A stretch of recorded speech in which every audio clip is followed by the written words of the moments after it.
নমস্কার, নিউজ ভ্যানগার্ডের পর্দায় প্রত্যেককে স্বাগত জানাচ্ছি। এই মুহূর্তে আপনাদের সাথে আমি রয়েছি অঙ্কিতা। চোখ রাখছি এই মুহূর্তের গুরুত্বপূর্ণ খবরগুলির দিকে। প্রথমেই চোখ রাখছি আবহাওয়ার দিকে, কারণ বর্তমানে কিন্তু তাপমাত্রা বৃদ্ধি পেতে শুরু করেছে এবং তাপমাত্রা বৃদ্ধি পাওয়ায় এক প্রকার অস্বস্তিতে রয়েছে গোটা রাজ্যবাসী, কারণ ধীরে ধীরে তাপমাত্রা বৃদ্ধি পাচ্ছে এবং এই মরশুমে তাপমাত্রা বৃদ্ধি পাওয়ায় আগামী 1 থেকে 2 মাসে যে তাপমাত্রা আরো অনেকটাই বৃদ্ধি পাবে সে কথাই কিন্তু এখন বলছে হাওয়া অফিস।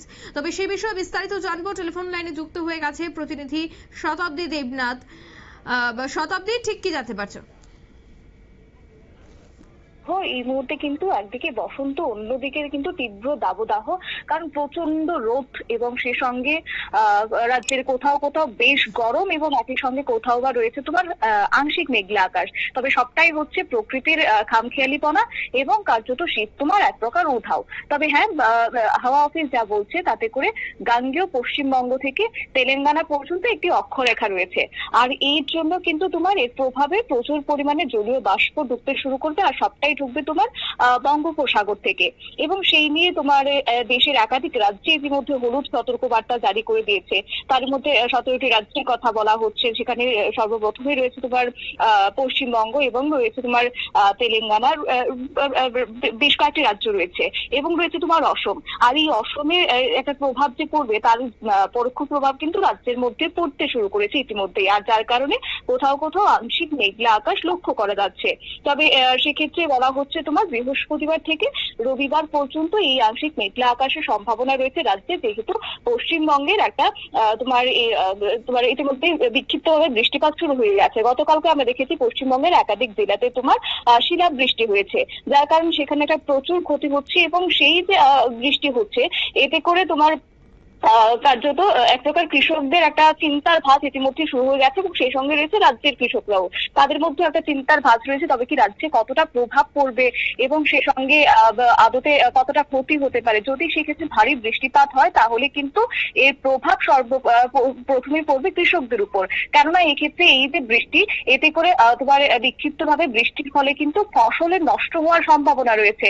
সেখানে রবি মৌসুমের যে ফসলগুলো ইতিমধ্যে উৎপাদিত করছে কৃষকরা, সেখানে একটা প্রত্যক্ষভাবে প্রভাব পড়বে। তবে রাজ্যের ক্ষেত্রে বলা হচ্ছে ইতিমধ্যেই রাজ্য একটা সতর্কবার্তা রয়েছে, কেননা রাজ্যের 2-3টি জেলাতে কার্যত বৃষ্টিপাত হতে পারে এবং সেই ক্ষেত্রে বলা হচ্ছে দমকা হাওয়া থাকবে এবং ঝড়ো বাতাস বইতে শুরু করবে। একই সঙ্গে এই মুহূর্তে গাঙ্গেয় বঙ্গের ঝড় বৃষ্টি নিয়ে একটা রীতিমতো আলিপুর আবহাওয়া দপ্তরের পক্ষ থেকেও কিন্তু একটি বার্তা দেওয়া হচ্ছে।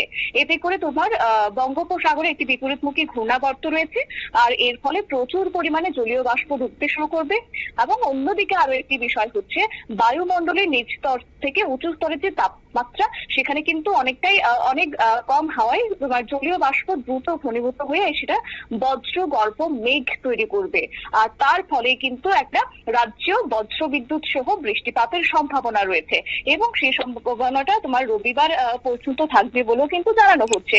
এবং একই সঙ্গে বইবে দমকা হাওয়া। সেই সঙ্গে রাজ্যের হাওয়া অফিসও যা বলছে তাতে করে তোমার হাওয়া অফিসের রিপোর্ট অনুযায়ী শীত বিদায়ের লগ্ন চলছে এবং ফেব্রুয়ারি মাসে আজকে 20 তারিখ, আর মাত্র কয়েকটা দিনের অপেক্ষা, তারপরে কিন্তু ফেব্রুয়ারি মাসও চলে যাবে এবং সে সঙ্গে শীত কার্যত উধাও হয়ে যাবে। তবে হ্যাঁ, 1-2 দিন ধরে কিন্তু একটা হালকা ঠান্ডার আমেজ চলছে, কিন্তু যাই হোক আগামী দিনে কিন্তু তাপমাত্রা বাড়তে শুরু করবে। একই সঙ্গে অসমের উপর একটি ঘূর্ণাবর্ত অক্ষরেখা রয়েছে, অন্যদিকে রাজস্থান থেকে শুরু করে বিহার হয়ে অন্য একটি অক্ষরেখা অবস্থান করছে। আবার বঙ্গোপসাগরে একটি বিপরীতমুখী ঘূর্ণাবর্ত তৈরি হচ্ছে, যার কারণে কিন্তু রাজ্যের 1-2টি জেলাতে মেঘলা আকাশ লক্ষ্য করা যেতে পারে বলে কিন্তু হাওয়া অফিসের পক্ষ থেকে জানানো হচ্ছে। পাশাপাশি আরো একটি বিষয় বলা হচ্ছে যে একদিকে সাধারণত মেঘলা, অন্যদিকে তোমার তাপমাত্রা কিছুটা হলেও উষ্ণ হলেও আর্দ্রতার কারণে কিন্তু একটা অস্বস্তি অনুভূত হতে পারে। সেই সঙ্গে আরো একটি সতর্কবার্তা হচ্ছে যে তোমার প্রায় 30 থেকে 40 কিলোমিটার বেগে তোমার বাতাস বইবে। সঙ্গে আগামী 2-3 দিনের জন্য কিন্তু হলুদ সতর্কবার্তা দিয়েছে। বলা হচ্ছে যে ত্রিপুরার 1-2 জেলাতে বৃষ্টিপাত হতে পারে। পাশাপাশি তাপমাত্রার কথা যদি বলো, তাই কিন্তু ঊর্ধ্বমুখী, সকালের দিকে হালকা ঠান্ডা লাগলেও বেলা যত বাড়ছে ততই কিন্তু তাপমাত্রা ঊর্ধ্বমুখী হতে শুরু করেছে। তার মধ্যে আজকে যে তাপমাত্রা থাকবে তাতে করে বলা হচ্ছে 31.8 ডিগ্রি সেলসিয়াস সেটাও সর্বোচ্চ। আর যার কারণে একটা প্রচন্ড ভাবে গরম অনুভূত হবে। আর সেটার কার্যত বলা হচ্ছে তোমার 3.2 ডিগ্রি বেশি থাকবে স্বাভাবিকের থেকে। অন্যদিকে সর্বনিম্ন তাপমাত্রার কথা যদি বলতে হয় তাহলে হচ্ছে তোমার 18.2 ডিগ্রি সেলসিয়াস, যা কিনা 3.5 ডিগ্রি সেলসিয়াস বেশি থাকছে। পাশাপাশি আর্দ্রতার পরিমাণ বাড়তে শুরু করবে, যেটা রীতিমতো রাজ্যবাসীকে একটা অস্বস্তিতে ফেলতে পারে। এবং সেই সঙ্গে বলা হচ্ছে বেলা যত বাড়বে ততই কিন্তু তোমার আর্দ্রতার পরিমাণ অনেকটা বাড়তে শুরু করবে এবং বিকেল দিকে তোমার মেঘলা আকাশ লক্ষ্য করা যাবে এটা শহর আগরতলার ক্ষেত্রেও। একই সঙ্গে আগামী 24 ঘন্টার কথা যদি বলতে হয় তাতে করে তোমার তাপমাত্রার ক্ষেত্রে কিন্তু বলা হচ্ছে ঊর্ধ্বমুখী হবে, ক্রমশ সকালের দিকে হালকা ঠান্ডা লাগলেও বেলা যত বাড়বে ততই তাপমাত্রা বাড়তে শুরু করবে। আর যার কারণে প্রচুর এই দাবদাহ বসন্তের আমেজকে কোথাও গিয়ে কিন্তু বাধা দিতে শুরু করেছে। কারণ বসন্ত মানে আমরা জানি মনোরম একটা আবহাওয়া থাকবে এবং সেক্ষেত্রে কিন্তু এই যে তাপমাত্রা, এতে করে প্রচন্ড ভাবে তোমার অস্বস্তি বোধ হবে। সেই সঙ্গে 31.0 ডিগ্রি সেলসিয়াস থাকবে সর্বোচ্চ, আর সর্বনিম্ন তাপমাত্রা থাকবে 18.0 ডিগ্রি সেলসিয়াস।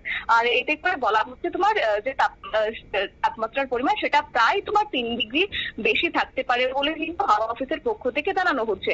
তবে হ্যাঁ, আগামী 24 ঘন্টাতে এই মুহূর্তে বৃষ্টির কোনো সতর্কবার্তা থাকছে না। অঙ্কিতা, ধন্যবাদ শতাব্দী। আগামী 24 ঘন্টায় রাজ্যে কোনো ধরনের বৃষ্টির সতর্ক বার্তা নেই, তবে হাওয়া অফিসের যে বক্তব্য বা হাওয়া অফিসের যে পূর্বাভাস তা অনুযায়ী কিন্তু ধীরে ধীরে তাপমাত্রা বাড়তে শুরু করবে রাজ্যের প্রত্যেকটি জেলায়। অন্যদিকে আইএমডি জানাচ্ছে যে দেশের বেশ কয়েকটি রাজ্যেও কিন্তু বৃষ্টির সতর্কতা রয়েছে, তবে সেক্ষেত্রে ত্রিপুরার জন্য কোনো ধরনের সতর্কতা নেই। নিয়ে নিচ্ছে এই মুহূর্তে ছোট্ট একটি বিজ্ঞাপন বিরতি, সঙ্গে থাকুন।